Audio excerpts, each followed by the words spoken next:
So I currently have a goal of reaching £1 million in my savings and investments before the age of 50. So far, I'm at just over £350,000 and I am definitely on track to get there. And what I would say is one of the main reasons why this is very much down to my strict but very simple payday routine. So today, I just wanted to share it with you step by step and hopefully you can find some value from it, because here's what I've learned. It's not about earning a massive salary or having an amazing business. What it is about is being intentional with every single pound that comes into my bank account. So let's get into it. Okay, so for context, there are two main ways that I earn money. First is through my 9-to-5 job where I earn £52,000 a year as a marketing manager. And secondly is through my content creation and freelancing. However, all of this money does go into a limited company, so it is a little bit more complex to break down, but I will touch on that at the end. Now in this video, what I want to focus on is very much my 9-to-5 salary, because that's where I've had personally most success for the longest period of time, and it's probably the most relatable to anybody watching. So looking at my salary, £52,000 a year after tax and national insurance, it works out to roughly £3,250 per month landing in my account, and the moment that money hits, I follow the same routine every single time. No exceptions, no I'll do this later. This is my system. Step 1, check my payslip. Sounds like an obvious one, but one that I know so many people still skip over. It's actually also not well known that your payslip is your responsibility, not your employer's. So if it is wrong, you have to sort it, and the later you leave it, the harder it actually is to get fixed. So in terms of what I'm looking for, number 1, the salary, is it the right amount? Number 2, my tax code, have I been taxed the right amount? Number 3, my pension, I currently pay a 5% contribution and my employer pays 3%, so I'm checking that that's been deducted correctly. And number 4, just any other deductions that shouldn't be there. Now when I say it like this, it does sound like a bit of a long process, but honestly, after I knew what I was looking for, it literally takes 2 minutes every single time, and it really does help me stay aware of what exactly I'm earning and where my money is going before I'm allowed to actually touch it. Step 2 is to pay my essential bills. So currently right now, I actually have a free card set up in my wallet. I have my Lloyd's debit card, I've got my Monzo debit card, and I have an American Express Gold credit card. All of these have different responsibilities and you'll see why soon in a second, but essentially with my Lloyd's card, this is used purely to receive my salary and handle all of my direct debits for household essential bills. I don't use it for anything else. In fact, the card actually lives in my drawer over there, and I don't have it on Apple Pay or anything like that to tempt me using it. And with this, basically what happens is I get paid, I work out how much my monthly bills are. They're roughly the same, give or take maybe £10 or £20 every single month. And then every single thing else gets transferred over to my Monzo account. Honestly, I can't stress enough how just having a dedicated card towards receiving your income and paying your bills does just help with the mental stress of money. Having it set up like this just gives me 100% confidence that no matter what my finances look like outside of this card, my bills are always going to get paid with no missed or late payments that could potentially harm my credit score. Step number 3 is to check my vitals. Okay, so now the bills are sorted, the remainder of my money is now in my Monzo account. I now have a little bit of flexibility what I want to do with the rest. Now when I say check my vitals, this is a step that I like to take before I make any decisions with my money, and that is essentially looking at 2 different things. Number 1, I check that my emergency is full. Right now I have currently 3 months of my monthly bills inside, and I'm simply checking that it's still there or if it's needed a top up. And step number 2 is to check any high interest debt. Now luckily for me, the only debt that I've ever really had is my mortgage, and this isn't typically classed as high interest, but if for some reason I did incur any high interest debt like credit cards or personal loans, anything that's worth roughly over 8%,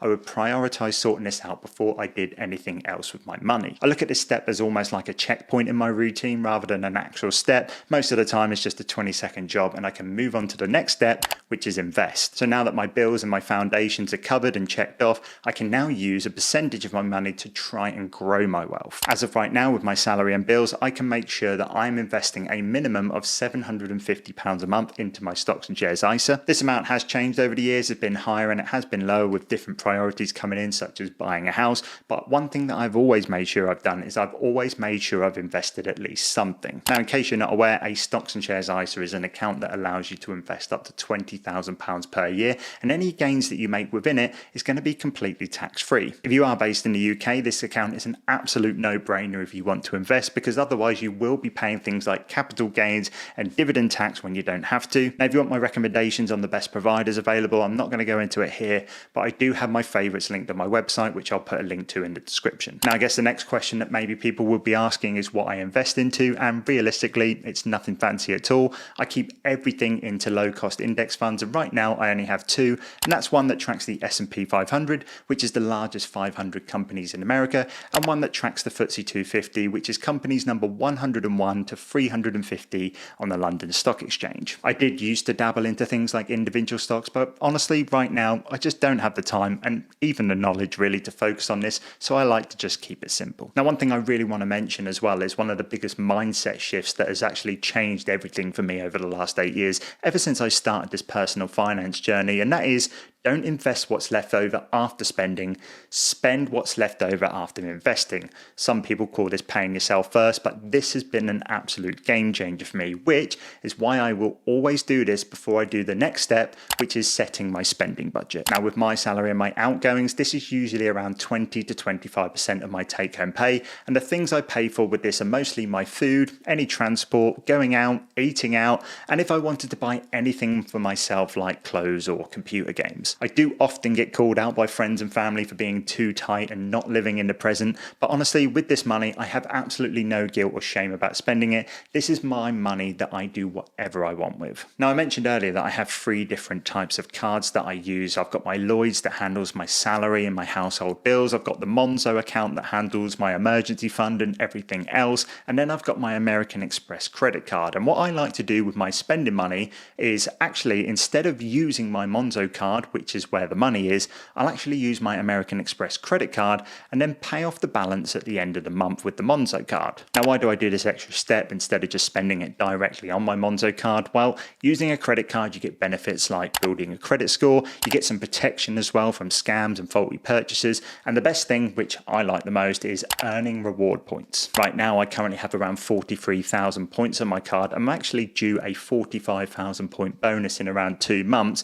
and this is basically free flights or hotel stays that I can get in the future just from my normal spending. I do have to say though, I only do this because I can trust myself that I can pay off the balance every month and I am responsible with money. I do have friends out there that are terrible with money who I wouldn't dream of suggesting a credit card to, but if you can be sensible, the benefits are massive. Okay, I said I would mention my content creation and freelancing income at the start, and if you have stuck around long enough, you do deserve to hear this, because honestly, this is my secret to making everything happen all that bit faster. And basically, all of the profits that I make from this goes into my limited company, and because I am able to live entirely off my salary from my 9 to 5, all of the money I make from my company stays within my company accounts, and I only extract the money that I actually need. This could be for, of course, business expenses like software or equipment. Then you've obviously got your corporation tax, but the big one is my SIP. This is a self-invested personal pension, and I think this is absolutely great because it's just like a workplace pension,